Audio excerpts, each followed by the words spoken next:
कौए की बुद्धिमानी और लोमड़ी की चाल। बच्चों, कभी किसी ने आपकी तारीफ की है, इतनी ज़्यादा कि आपको लगने लगे वाह मैं तो सुपरस्टार हूँ। पर क्या हो अगर वो तारीफ सिर्फ एक चाल हो, एक जाल हो? तो चलिए सुनते हैं एक ऐसे ही चालाक लोमड़ी और होशियार कौए की कहानी, जिसमें है चालाकी, साजिश और अंत में ज़बरदस्त बदला। बहुत समय पहले की बात है। एक बड़ा हरा भरा जंगल था। उसमें एक ऊंचे आम के पेड़ पर रहता था कालू कौआ। कालू ना सिर्फ उड़ान में तेज था, बल्कि खाना ढूंढने में भी बड़ा माहिर। एक दिन सुबह सुबह सूरज की पहली किरण पड़ी तो कालू उड़ता उड़ता एक गांव के पास पहुंचा और क्या देखा? एक घर की खिड़की पर रखा है एक बड़ा मलाईदार चीज का टुकड़ा। वाह भाई वाह! कालू की आंखें चमक उठी। आज तो किस्मत खुल गई। वो फुर्ती से उड़ा और अपनी चोंच में चीज दबाकर पेड़ पर लौट आया। बैठा और सोचने लगा, कहीं गिर न जाए, चलो शांति से बैठकर मजे से खाऊंगा। लेकिन उसी जंगल में रहती थी एक चालाक लोमड़ी, लाली लोमड़ी। अब लाली को चीज की खुशबू आई और उसकी नाक फड़क गई। ये खुशबू तो चीज की है, और वो भी ताज़ा। उसने इधर उधर देखा और नजर गई ऊपर पेड़ पर बैठे कालू कौए पर। ओह, तो चीज है इस कौए के पास। अब लाली चाल चलने लगी। लाली ने अपनी आवाज मीठी बनाई, मुस्कान चेहरे पर लाई और बोली, अरे अरे अरे, ये तो कालू कौआ है। कालू थोड़ा चौंका। मुझे पहचानती है? लाली बोली, तुम वही हो ना जिसकी आवाज जंगल में सबसे प्यारी मानी जाती है।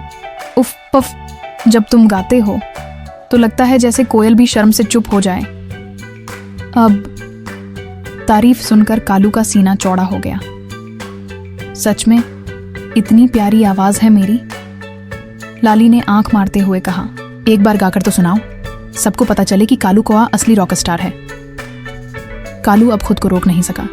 जैसे ही उसने मुंह खोला, कहाँ कहाँ चीज गिरा और लाली ने फुर्ती से लपक लिया। हाँ हाँ हाँ हाँ, धन्यवाद कालू, खाना बड़ा स्वादिष्ट था, कहते हुए वो भाग गई। कालू शर्मिंदा था।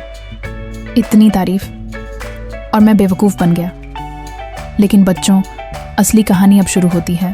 अगले दिन कालू फिर उसी गांव की खिड़की पर गया और किस्मत से एक और चीज़ मिल गया। इस बार वो सतर्क था। पेड़ पर बैठते ही लाली फिर आ पहुंची।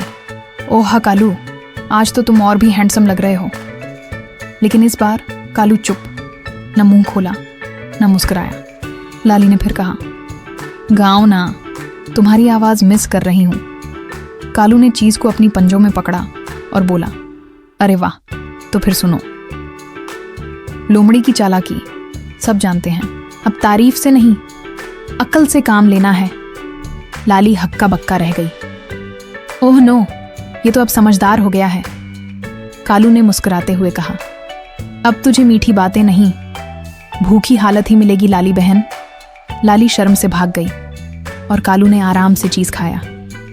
बच्चों, अगर कोई बहुत ज्यादा मीठी बातें करे तो जरूरी नहीं कि वो सच बोल रहा हो सकता है वो सिर्फ आपको अपने फायदे के लिए बेवकूफ बना रहा हो। लेकिन अगर आपने एक बार गलती की और उससे सीख ली तो अगली बार आप चालाकी को मात दे सकते हो, जैसे कालू कौआ ने दी। बुद्धिमानी की मिसाल। अगर आपको ये कहानी पसंद आई तो बताइए, क्या आपने भी कभी तारीफ में आकर कोई गलती की है?